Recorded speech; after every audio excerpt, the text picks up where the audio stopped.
Welcome to the Bible Quiz and Trivia channel. Today, we're exploring the profound teachings from the Sermon on the Mount with 50 thought-provoking questions that will test your understanding and interpretation of these timeless lessons. Don't forget to hit the subscribe button and like this video to support our content. After the quiz, share your score in the comments. We love seeing how well you do. Are you ready? Let's get started. Question 1. What is the opening statement of the Sermon on the Mount known as? A. The Commandments. B. The Beatitudes. C. The Parables. D. The Laws.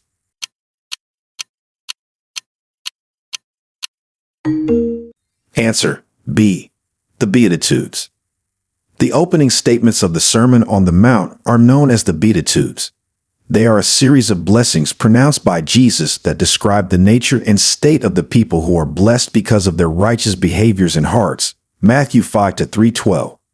Question 2. Which gospel contains the Sermon on the Mount? A. Mark. B. John. C. Matthew. D. Luke.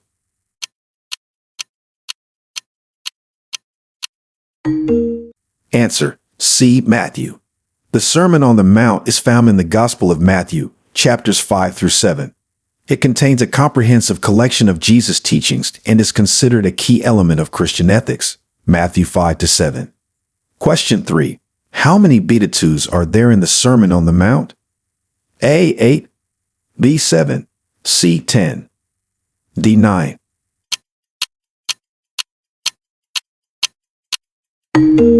Answer: A. 8.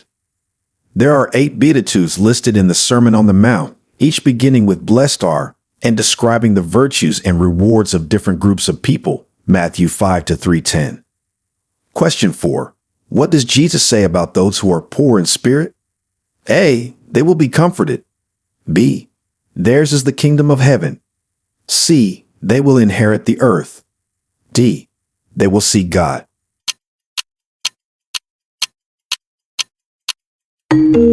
Answer: B. Theirs is the kingdom of heaven. Jesus begins the Beatitudes by saying, "Blessed are the poor in spirit, for theirs is the kingdom of heaven." This indicates a special favor towards those who recognize their spiritual need. Matthew 5-3. Question 5. Which Beatitude refers to those who mourn? A. They will be comforted. B. They will inherit the earth. C. They will see God. D. They will be filled.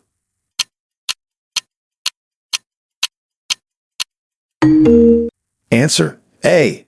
They will be comforted. Blessed are those who mourn, for they will be comforted. This beatitude promises divine comfort to those who experience sorrow and grief. Matthew 5-4. Question 6. What promise is given to the meek in the Beatitudes? A. They will see God. B. They will inherit the earth. C. They will be filled. D. Theirs is the kingdom of heaven.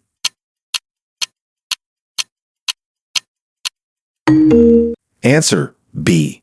They will inherit the earth. Blessed are the meek, for they will inherit the earth. This beatitude highlights the value of humility and meekness as virtues rewarded by God. Matthew 5-5. Question 7. What are the merciful promised in the Beatitudes? A. They will be shown mercy. B. They will see God. C. They will be filled. D. They will inherit the earth.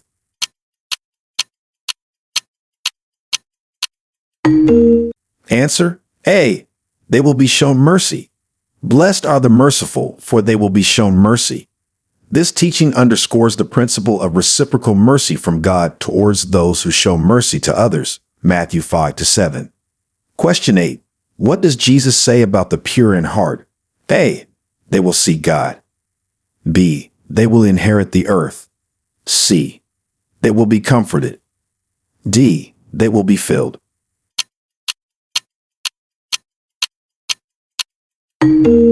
Answer: A. They will see God. Blessed are the pure in heart, for they will see God. This beatitude emphasizes the importance of internal purity and sincerity in one's relationship with God. Matthew 5-8. Question 9. who are called the sons of God in the Beatitudes? A. Those who are persecuted. B. The peacemakers. C. The pure in heart. D. The merciful.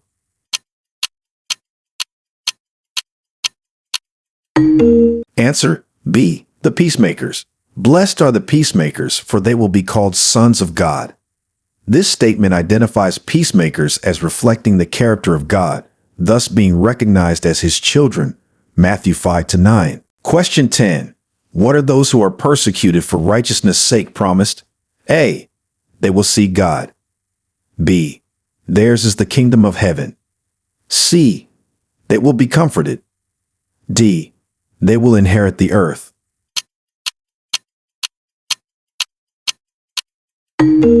Answer B. Theirs is the kingdom of heaven. Blessed are those who are persecuted for righteousness' sake, for theirs is the kingdom of heaven. This beatitude reassures those who suffer for doing right that they have a special place in God's kingdom. Matthew 5:10. Question 11. What does Jesus say about the salt of the earth? A. It should be thrown out if it loses its taste. B. It must be mixed with light to be effective. C. It preserves the law. D. It enhances the flavor of offerings.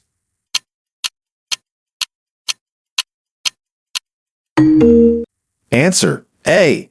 It should be thrown out if it loses its taste. You are the salt of the earth, but if the salt loses its saltiness, how can it be made salty again? It is no longer good for anything, except to be thrown out and trampled underfoot. This metaphor illustrates the essential role of Christians in the world and the importance of maintaining their distinctiveness. Matthew 5:13. Question 12. How does Jesus refer to his followers in relation to light? A. As candles in the darkness. B. As lamps on a stand. C. As the light of the world. D. As stars in the night sky.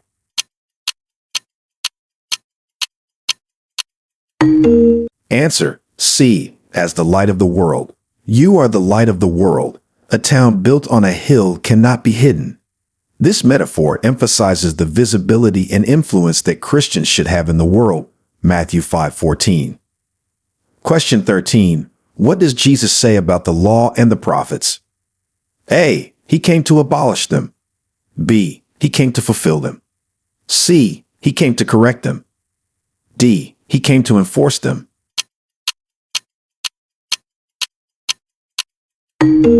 Answer B. He came to fulfill them. Do not think that I have come to abolish the law or the prophets. I have not come to abolish them, but to fulfill them. This statement affirms Jesus' respect for and continuation of the Old Testament teachings. Matthew 5:17. Question 14. How does Jesus instruct his followers to deal with anger? A. To express it openly. B. To suppress it. C. To reconcile quickly. D. To ignore provocations.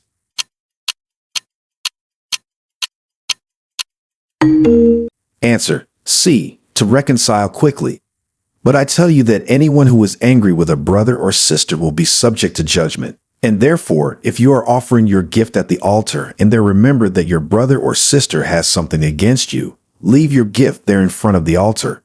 First go and be reconciled to them, then come and offer your gift. These teachings emphasize controlling anger and seeking reconciliation. Matthew 5:22-24. Question 15.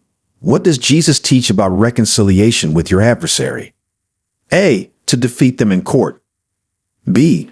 To reconcile while on the way to court. C. To wait for them to apologize. D. To pray for their downfall.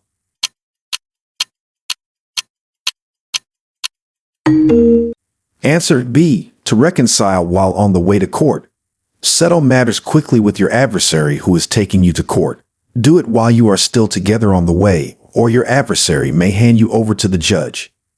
This advice highlights the importance of resolving disputes before they escalate. Matthew 5:25. Question 16. What instruction does Jesus give about adultery? A. It is permissible under certain conditions. B. It is only physical. C. Even looking with lust is committing adultery in the heart. D. It can be ignored if love is involved.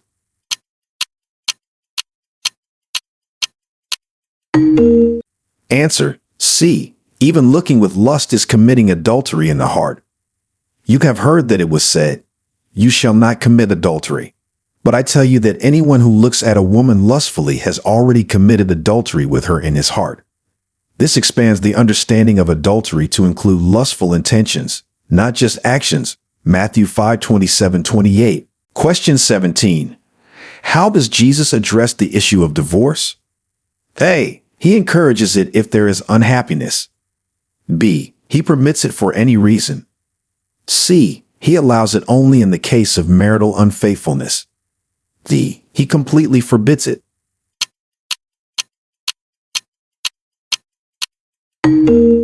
Answer C. He allows it only in the case of marital unfaithfulness. It has been said, anyone who divorces his wife must give her a certificate of divorce. But I tell you that anyone who divorces his wife, except for sexual immorality, makes her the victim of adultery. Jesus addresses the issue of divorce by limiting permissible divorce to cases of marital unfaithfulness, emphasizing the sanctity of marriage. Matthew 5:31-32. Question 18. What does Jesus teach about making oaths? A. To swear by heaven and earth. B. To avoid making oaths altogether. C. To make oaths only in God's name. D. To ensure they are always kept.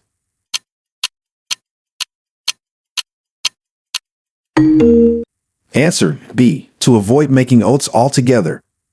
Again, you have heard that it was said to the people long ago, "Do not break your oath, but fulfill to the Lord the vows you have made." But I tell you, do not swear an oath at all. Jesus advises against making oaths, suggesting that one's words should be sufficient. Matthew 5:33-37. Question 19. What instruction does Jesus give regarding retaliation? A. To seek revenge. B. To turn the other cheek. C. To report to authorities. D. To retaliate twice as hard.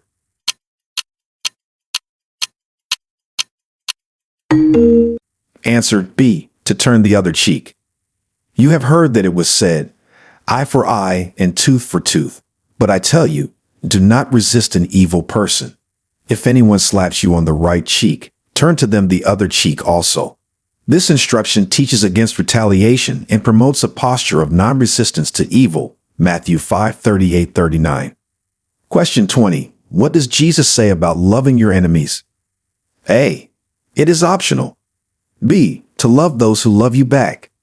C. To love your enemies and pray for those who persecute you. D. To ignore your enemies.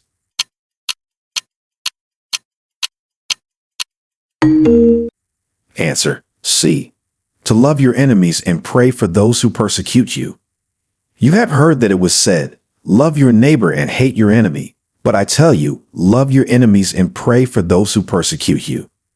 This radical command extends love beyond social and familial circles to include even enemies, reflecting the perfection of the Father's love. Matthew 5:43-44. Question 21. How does Jesus instruct his followers to give to the needy? A. Publicly to be honored by others.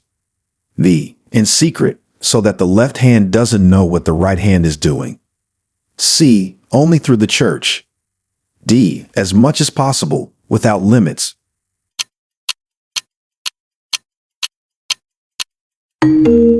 Answer B. In secret, so that the left hand doesn't know what the right hand is doing. Jesus instructs his followers to give to the needy in secret, not letting their left hand know what their right hand is doing, ensuring their giving is done not for public approval, but out of genuine compassion. Matthew 6:3-4. Question 22. What does Jesus say about prayer in the Sermon on the Mount? A. To use many words to ensure God hears. B. To pray loudly in the streets. C. Not to be like the hypocrites who love to pray publicly.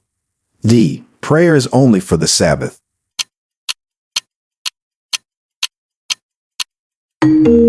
Answer C. Not to be like the hypocrites who love to pray publicly. Jesus advises his followers to pray in private, unlike the hypocrites who pray on street corners to be seen by others. He emphasizes sincere prayer done in secret, where the Father who sees in secret will reward. Matthew 6 to 5, 6. Question 23. What model prayer does Jesus offer in the sermon? A. The Apostles' Creed. B. The Lord's Prayer. C. The Psalm of David. D. The priestly blessing.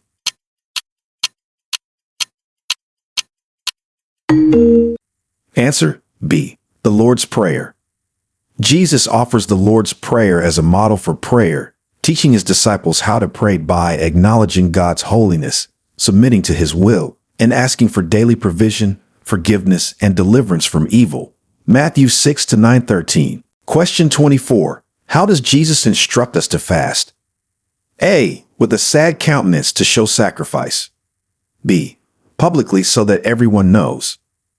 C. In secret, not appearing to others to be fasting. D. Only during religious festivals.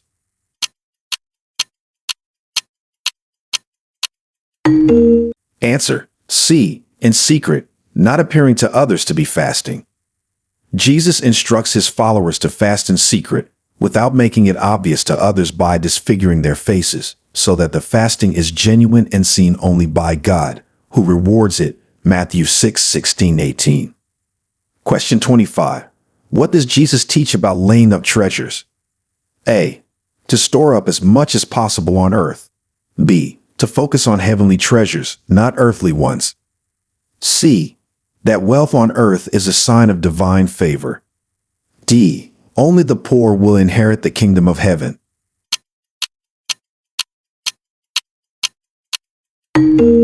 Answer B. To focus on heavenly treasures, not earthly ones. Jesus teaches to not lay up treasures on earth where moth and rust destroy, but to lay up treasures in heaven where they are safe from decay and theft, emphasizing where one's treasure is, there will their heart be also. Matthew 6, 19, 21. Question 26. What does Jesus say about the eye being the lamp of the body? A. If the eye is good, the whole body is full of light. B. If the eye is blind, one cannot see God. C. The eye should look only upward. D. The eye reflects the soul.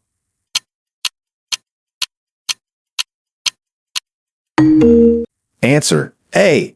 If the eye is good, the whole body is full of light. Jesus says that the eye is the lamp of the body, so if the eye is healthy, the whole body will be full of light. However, if the eye is bad, the body will be full of darkness, illustrating the importance of one's focus and moral outlook. Matthew 6, 22, 23. Question 27. How does Jesus describe anxiety about worldly things? A. As something natural and unavoidable. B. As a minor issue. C. As unnecessary because God provides for all needs. D. As beneficial for building character.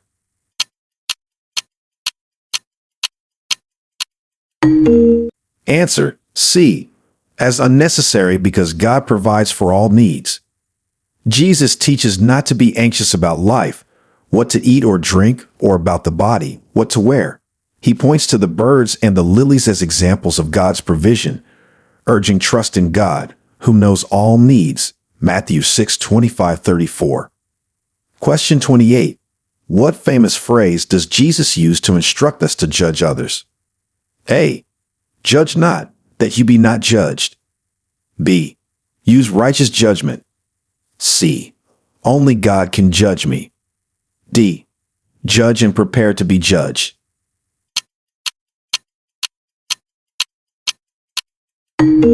Answer A. Judge not, that you be not judged.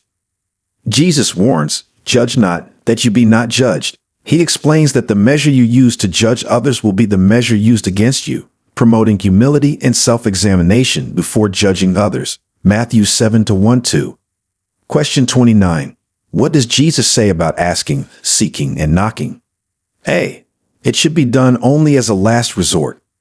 B. Ask and it will be given to you. Seek and you will find. Knock and the door will be open to you. C. These actions are only for the desperate. D. God only responds to those who ask perfectly.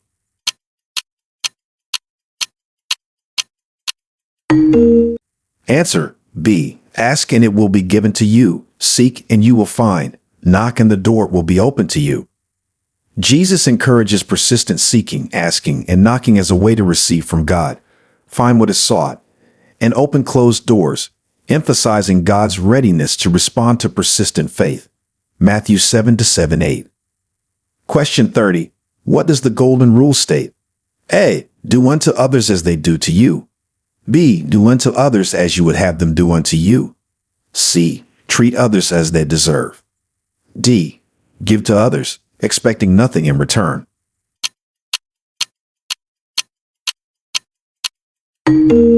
Answer B. Do unto others as you would have them do unto you. The golden rule, stated by Jesus, is do unto others as you would have them do unto you, summarizing the law and the prophets in this single principle of empathy and moral integrity. Matthew 7:12. Question 31. How does Jesus describe the narrow and wide gates? A. Wide gate leads to destruction. Narrow gate leads to life. B. Both gates lead to the same destination. C. Narrow gate is harder to find, but not worth the effort. D. Wide gate is more rewarding.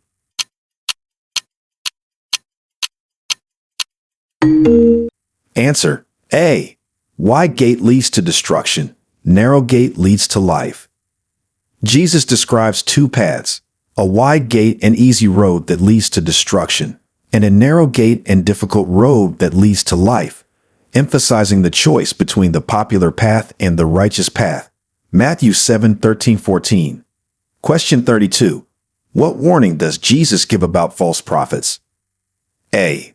They are easily recognizable. B. They come in sheep's clothing but inwardly are ravenous wolves. C. They will always tell the truth. D. They can be trusted if they perform miracles.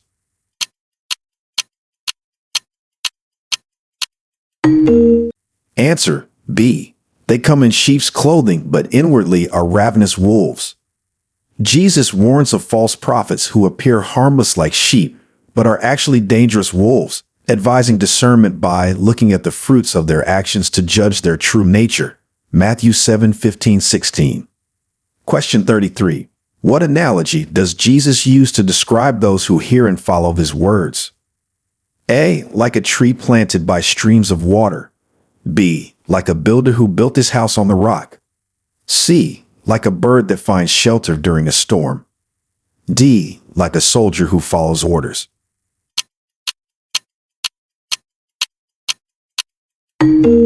Answer B. Like a builder who built his house on the rock. Jesus compares those who hear his teachings and act on them to a wise man who built his house on the rock.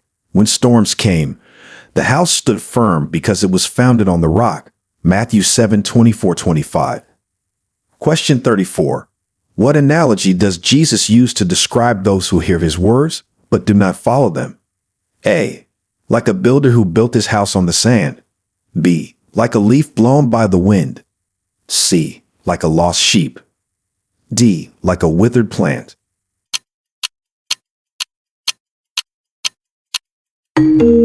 Answer A. Like a builder who built his house on the sand. Jesus likens those who hear his teachings but do not act on them to a foolish man who built his house on the sand. When rain, floods, and winds beat against it, the house fell with a great crash. Matthew 7:26-27. Question 35. What is Jesus warning about those who say, Lord, Lord, but do not do his will? A. They will be honored in heaven. B. They will enter the kingdom of heaven. C.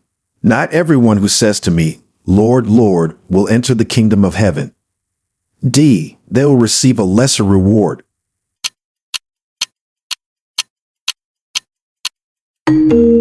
Answer C. Not everyone who says to me, Lord, Lord, will enter the kingdom of heaven. Jesus warns that merely calling him Lord without doing the will of the Father means one will not enter the kingdom of heaven, emphasizing the necessity of obedience alongside profession of faith. Matthew 7:21. Question 36. How was the sermon concluded regarding the crowd's reaction? A. They were confused. B. They were angry. C. They were amazed at his teaching. D. They ignored him.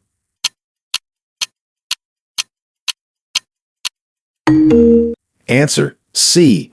They were amazed at his teaching. The Sermon on the Mount concludes with the crowd being amazed at Jesus' teaching, for he taught as one who had authority, and not as their teachers of the law. Matthew 7:28-29. Question 37. What contrast does Jesus make with the righteousness of the scribes and Pharisees? A. It is equivalent. B. It is less than that required to enter the kingdom of heaven. C. It is greater. D. There is no contrast made.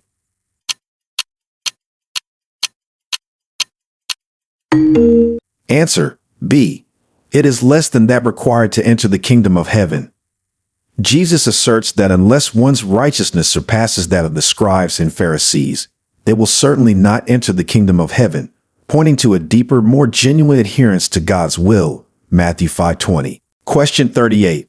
What does Jesus say about anger being akin to what sin? A. Theft. B. Adultery. C. Murder. D. Idolatry.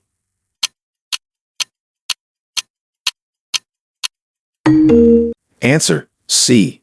Murder.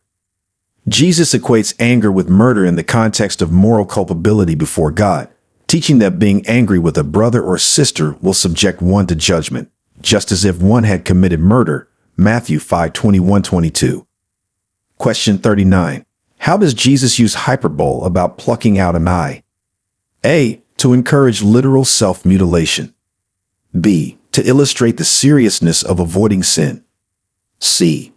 To show the benefits of physical blindness. D. To suggest that physical impairments are punishments.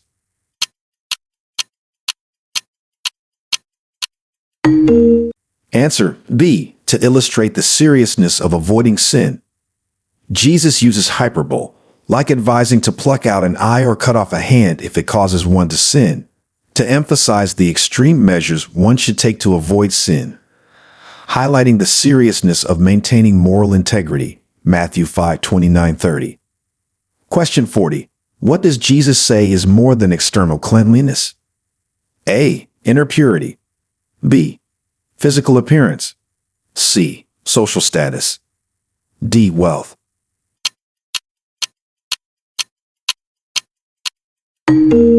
Answer: A. Inner purity.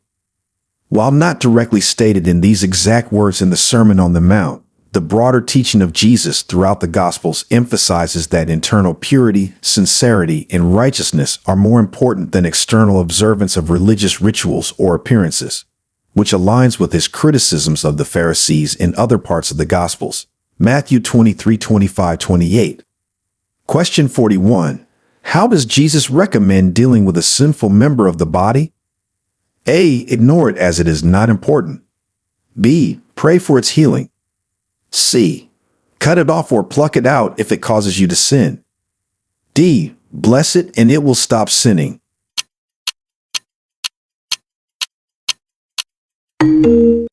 Answer: C.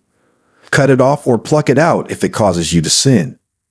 Jesus uses hyperbolic language to emphasize the seriousness of sin, advising that if your hand or eye causes you to sin, it's better to remove it than to have your whole body thrown into hell.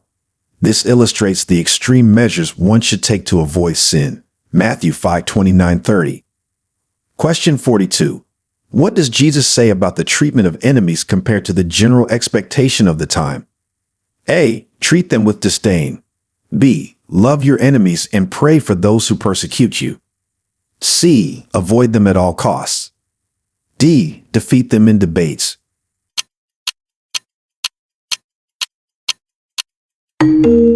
Answer: B. Love your enemies and pray for those who persecute you.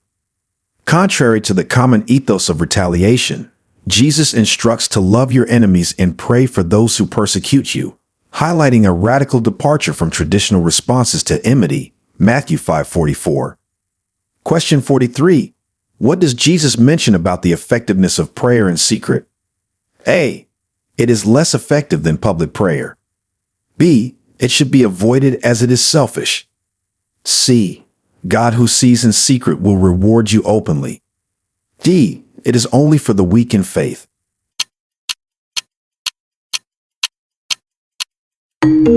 Answer: C. God who sees in secret will reward you openly. Jesus teaches that when you pray, go into your room, close the door, and pray to your Father who is unseen. Then your Father, who sees what is done in secret, will reward you, emphasizing the value of sincere, private communion with God over public displays of piety. Matthew 6-6. Question 44. What parable does Jesus use to illustrate the futility of worrying about tomorrow? A. The parable of the sower. B. The parable of the talents. C. The parable of the lost sheep. D. Consider the lilies of the field and the birds of the air.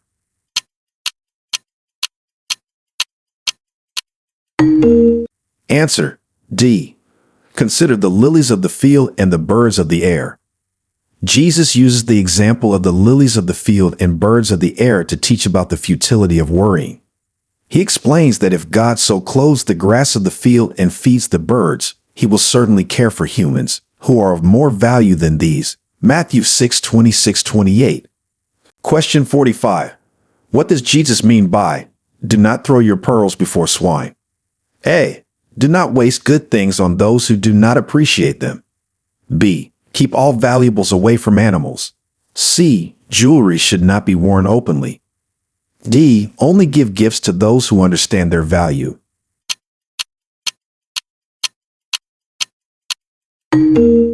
Answer: A. Do not waste good things on those who do not appreciate them. Jesus advises not to throw your pearls before swine, implying that one should not offer something sacred or of great value to those who are unable to appreciate it, lest they trample them underfoot. Matthew 7-6. Question 46. How does Jesus say to treat others as you would have them treat you? A. As an option for better community relations. B. Only if they treat you well first. C. In all things, do to others what you would have them do to you. D. Treat others well when being watched.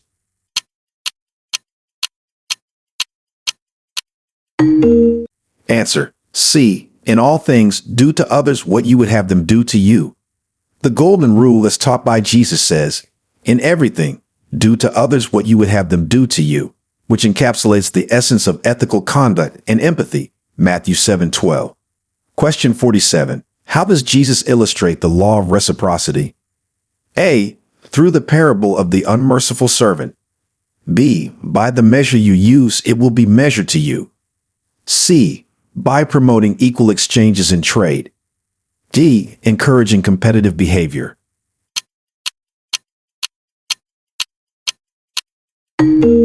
Answer: B. By the measure you use, it will be measured to you. Jesus teaches about the law of reciprocity by stating, with the measure you use, it will be measured to you, meaning the standards one applies in judging others will be the standards applied to oneself. Matthew 7-2. Question 48. How does Jesus suggest dealing with a brother's sin? A. Publicly expose and shame him. B. Ignore it to maintain peace. C. Go and point out their fault just between the two of you. D. Immediately inform a religious leader.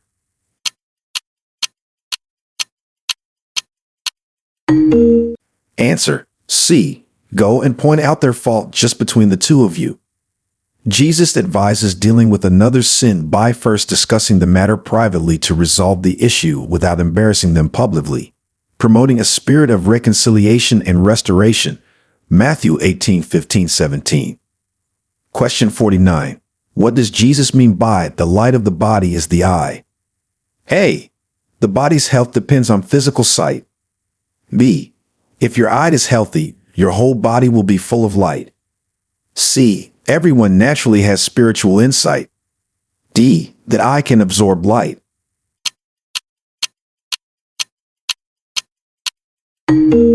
Answer: B. If your eye is healthy, your whole body will be full of light. Jesus teaches that the eye is the lamp of the body, so if your eyes are healthy, your whole body will be full of light. This metaphor highlights the importance of having a clear, generous, and good perspective, which illuminates one's entire being. Matthew 6:22-23. Question 50. What does Jesus say about serving two masters? A. It is recommended to have alternatives. B. You can if both masters agree. C. You cannot serve both God and money. D. It is possible if you are wise.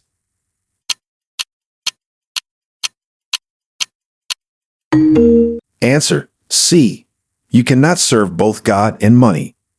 Jesus states that no one can serve two masters, as they will hate one and love the other, or they will be devoted to one and despise the other, specifically highlighting the impossibility of serving both God and money. Matthew 6:24.